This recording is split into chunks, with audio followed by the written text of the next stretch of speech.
Ang programang ito ay rated SPG. Striktong patnubay at gabay ng magulang ang kailangan. Maaaring may masiselang tema, lengguwahe, karahasan, sexual, horror o droga na hindi angkop sa...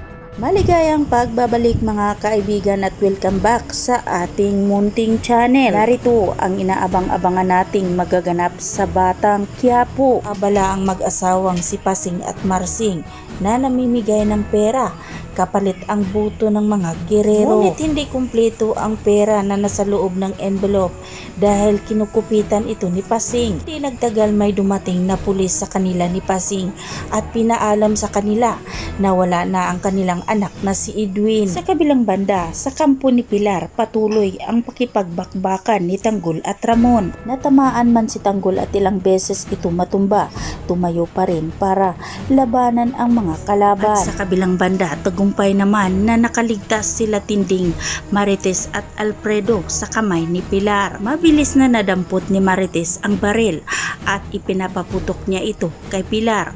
Dahilan na tuluyan na si Pilar na natumba at namamaalam na ito. Ang mga kaibigan ni Tanggol ay patuloy pa rin na nakipagbakbakan sa mga kalaban. Naubos din nila ni Tanggol at Ramon ang kanilang mga kalaban.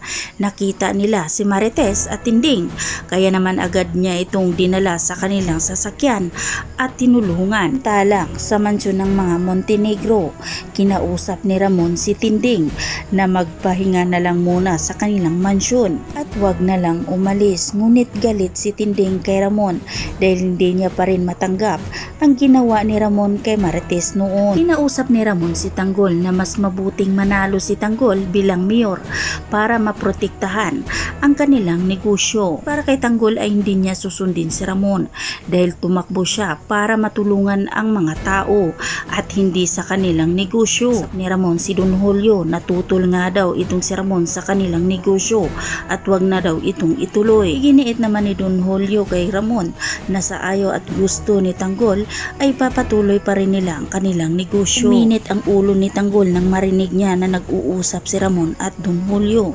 Sinabi niya na siya ang unang makakalaban kapag ipatuloy pa rin nila ang kanilang negosyo. Sa kabilang banda nang pumunta si Tanggol sa Quiapo, hindi maiwasan na marami ang taong lumapit sa kanya. Naghiyawan ang mga tao habang nag-iikot naman si Rigor sa Quiapo. Nakita niya si Tanggol at sinitan niya ito. Kung araw ang ginagawa ni Tanggol dahil tapos na nga raw ang pangangampanya at sinabi niya sa mga tao na hindi daw dapat ipapanalo si Tanggol bilang mayor dahil wala nga daw ikakabuting gagawin si Tanggol sa lungsod kundi sakit lang daw ng ulo. Bumelta naman si Tanggol at sinabi niya kay Rigor na nagkakamali si Rigor dahil kapag mauupo na nga raw itong si Tanggol bilang mayor ay una daw niyang tatanggalin itong si Rigor. Galit na galit naman si Rigor sa sinabi ni Tanggol kaya agad siyang bumunot ng baril at itinutok ito sa mukha ni Tanggol. Hindi natatakot si Tanggol, sa halip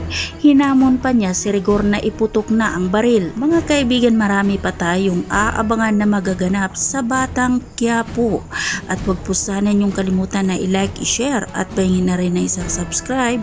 Maraming salamat.